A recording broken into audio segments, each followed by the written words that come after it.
Hello, everybody. It's been a while since I did that. But that's because this is a segment that is normally part of our larger form podcasts. So I thought it was a good way to introduce it. Also, before we get going, you will notice we are still between offices. Yeah, it's coming. We'll start it. Yeah, we'll do an office tour at some Not anytime soon. Not in the next couple of podcasts. Yeah, so... Hello, Hey! Yeah, if you don't know who we are now, I don't know, there's not much point. I'm Paddy, that's Barry.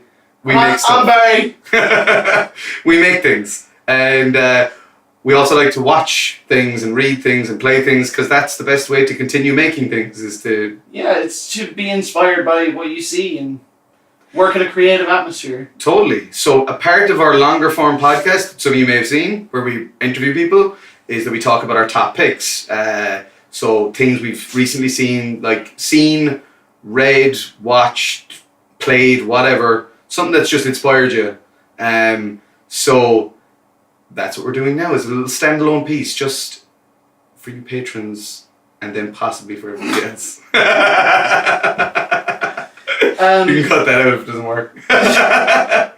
And again, we're just trying these different shorter form podcasts as kind of a trial run. We've gotten pretty good feedback so far from the previous ones. So, if you like this sort of format and you want us to keep it up, let us know. And if you don't like it, let us know and we can try and adjust it. Yeah, exactly. Just let us know. Don't just unsubscribe. Just say, hey guys, could you stop that please? Yeah. Could you add a little bit more of this and a little bit less of you?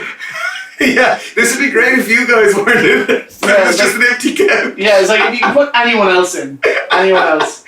So, with that in mind, we're going to talk about our top peaks. Which peaks? Top peaks. Top peaks. I prefer my dad's home, I reckon. I hear a noise. My top peak is Mount Everest. That makes sense. Never been there. What about Mount Olympus? No? Oh no, too many gods. Fair. I'm just too not into religion to deal with that many gods. Fair. But in actual fact, our top picks. I'm not prepared for this. We actually haven't discussed, this is what I always enjoyed about the top picks section of our podcast was we never know what the other person is going to say, so it's cool to see what somebody else is up to at the moment, which for me is majority writing at the moment, but I do still have some outlets. Yeah, true. And for you it's been editing and stuff non-stop. Yep. Some minor outlets I imagine as well. Yep. Pretty much. So, do you want to go first? Want me to go first? I would like you to go first. Okay. See, there is a thing I want to talk about, but I don't know if it'll be available yet by the time that this airs. I know what you wanted to talk about. So, I'm going to leave that off for a future one. And instead I'm going to talk about a game that I've been playing. Ooh. But technically it's 3 games in the same series that I've been playing simultaneously. So... I'm playing the Persona series. Okay. Effectively, I'm playing 3, 4, and 5 at the same time. Is that not horrendously confusing? No. Okay. I'm just loving it so much because they're such similar. Are the storylines not linear? They're totally standalone stories. Oh, okay. So, Persona 3 was where they really started to nail down. Persona 1 and 2 were very serious, very dry games. The mechanics weren't really there yet. Persona 3 was when they nailed the look, they nailed all the gameplay elements that have... 90% of the stuff that's in Persona 5 originated in Persona 3. So all the 3 changes, they've gotten graphically better, but the story, the idea behind the story and the gameplay has been very similar throughout.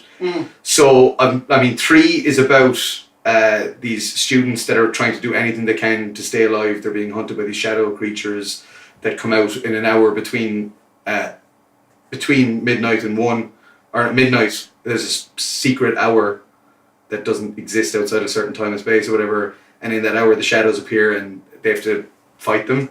And the way they summon their personas in that game is they take out a gun, put it to their head, shoot, and then their persona appears. Which was quite topical actually back in 2007 when it released or whatever. Good damn. But it's really cool. It's got this amazing aesthetic and music and everything, which carries over to 4. 4 is... I'm absolutely loving 5. 4 has been possibly my favorite one in the series, and it's 5 is obviously graphically and everything because it's the jump from PS2 to PS4, so 2 generations.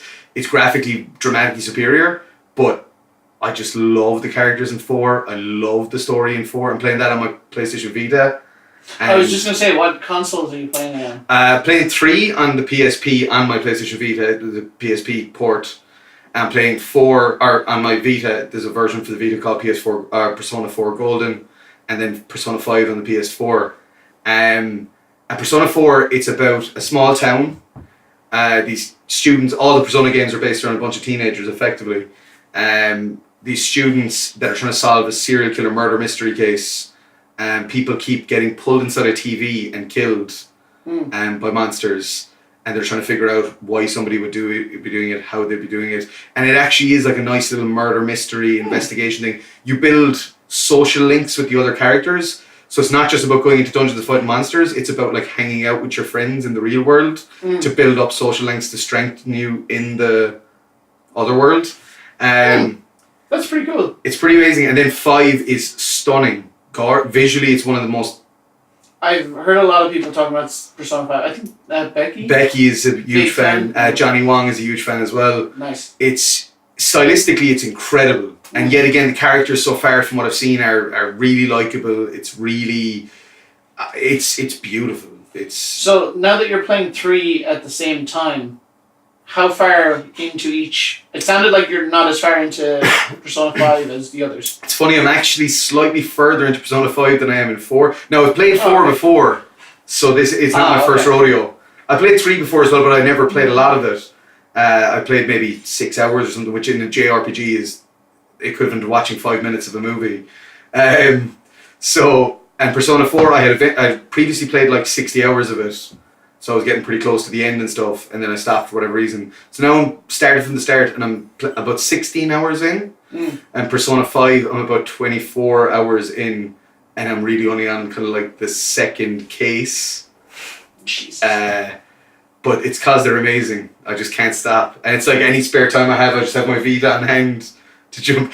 Playing Persona 5 is the hardest for me at the moment because I don't have time to be sitting in front of my PlayStation. Yeah. But that's why the Vita is so handy for playing 3 and 4. But that's my topic. The Persona series from 3 on especially. I'm not saying don't play 1 and 2, I'm just saying they don't really fit the archetype that it's become. So is there any other way to play other than Vita? You can get Persona 4 still on the PS2. So if you had an old PS2, you can buy it online. You can also emulate it. Shh, don't say that. But you can. No, what you can We're do not is... advising you to do that. What you can do is, like, I own a physical copy of Persona 4, so I can actually pop it into the disc tray on my laptop and play it on an emulator. That's completely legal. It's fine. I own that game.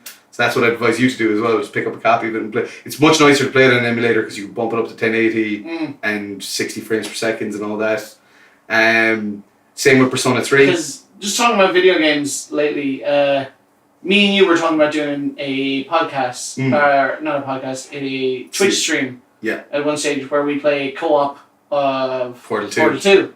So the other day I was like, on PlayStation, I was like, I'll go onto the PlayStation Store, download Portal 2, and have it so when we'd be ready. Also kind of wanted to replay the single player just because... It's amazing, yeah. Not available on PS4. No, not yet. Yeah. I'm sure they'll do a Portal collection on PS4. They fucking better. They will. They always want money, and it's the age of remasters. So don't worry, the remaster is more than likely coming. It was just like I just. You can play cross-platform though on PC Mac. You can. Can we? Yeah. Oh. Yeah. Okay, that could work. Yeah. I was just thinking for capture it'd be easier to do it on. Yeah, we'd have to do separate captures, but we could do it. Oh man, that just makes so many inputs for a live stream. Yep. We might be able to live stream. Anyway, that's just my gripe. Portal 2 needs to come back to PlayStation 4. So, going over to you, because my last thing here is just, if you're into JRPGs, or if you're into just really good stories, check out Persona. If you have a Vita, check out that. If you don't, check it out. Check out Persona 5 on the PS3 or PS4. Awesome. So, my top pick is a series. It It's not the series you thought, because I haven't gone far enough into it. I was going to talk about Jessica Jones That's what I season was 2, yeah. but I don't think I'm far enough into it to really get You're what, 4 episodes I'm in? 4 episodes in, and it's kind of... It's that stage, like I say, about majority of the Marvel TV series, it's a little slow to start. Yeah. But I really like the arc that's there, but I don't think I'm far enough in to actually say, I love this, or I didn't like it. Yeah. So, what I do want to talk about is the last series that I just finished, which is Mindhunter. Oh wow, I haven't watched it yet.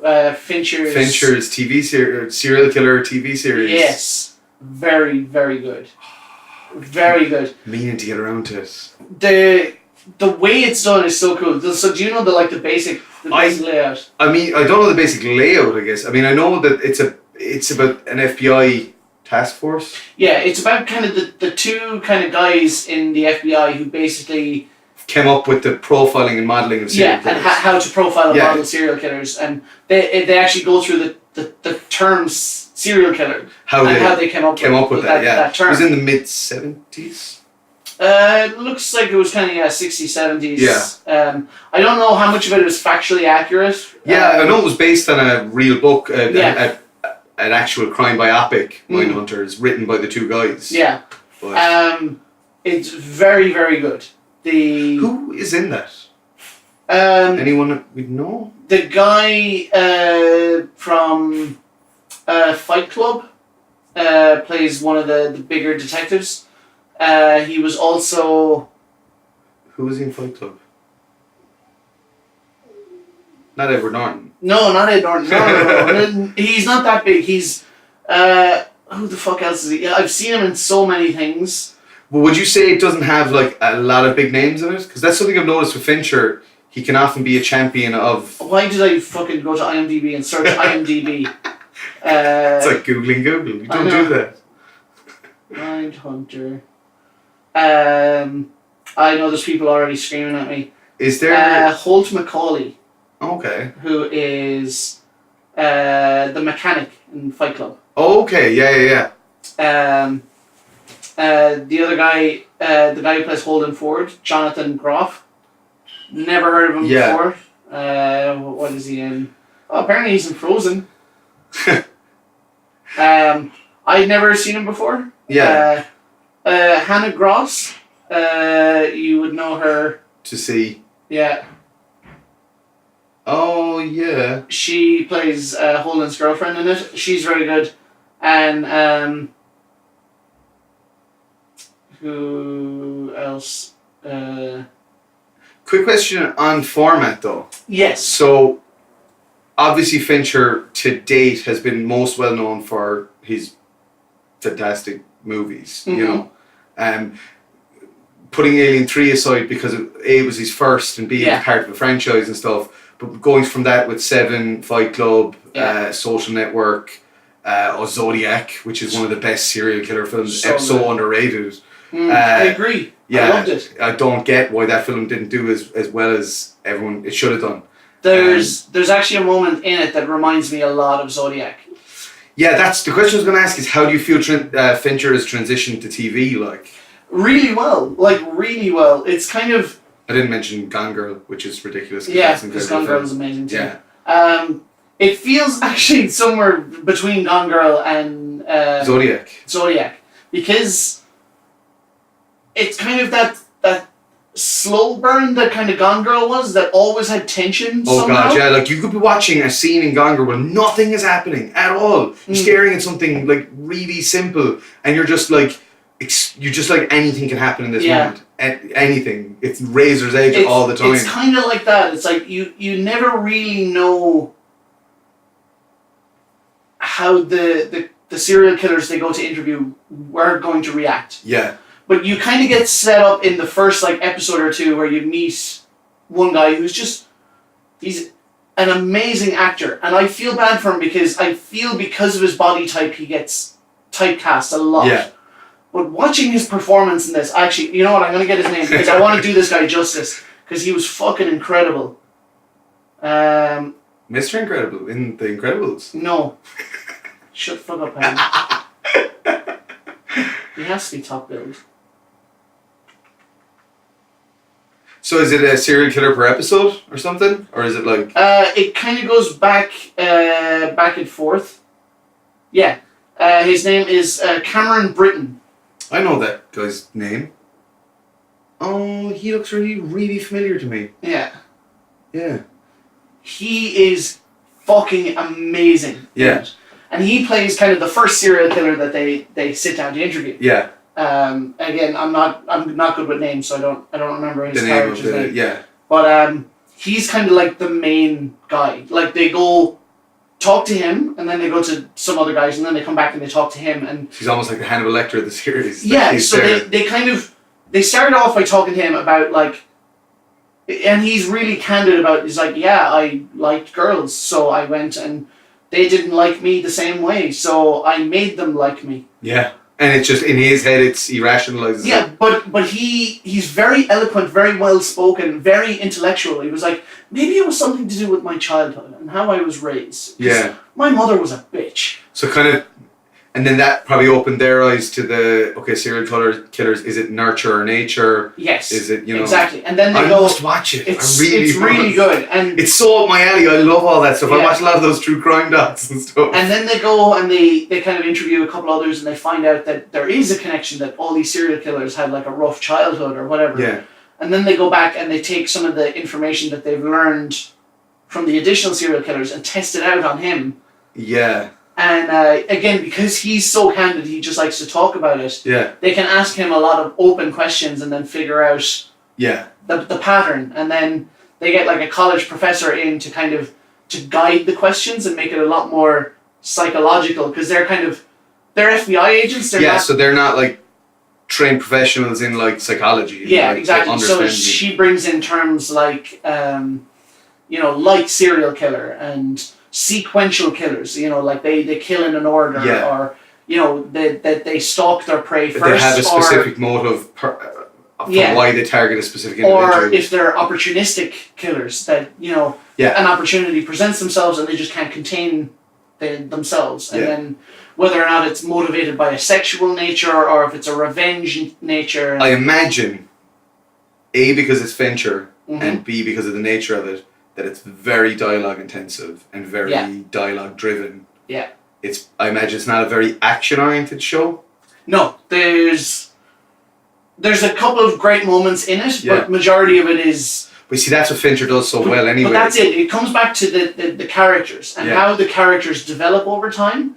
Like you see, the guy who plays Holden starts off very unsure about himself. Like he's not a high-ranking member in the FBI, but he sees like something there and is interested. Like he's the one who brings up Charles Manson and stuff, and he's like, I want to interview Manson. Yeah. And they were like, why do you want to talk to him? And he's like, well, just to see to know what's going on in that dude's head. So if we could see it, we could stop it. Yeah. And then that's why he pushes to interview these guys, but they kind of start doing it off the radar. Okay, kind of outside of the FBI's... Yeah. And then they get kind of found out, and then the FBI are like, you're lucky that this is turning out to be useful. It's like, you can work in the basement, but don't tell anyone you're working on it.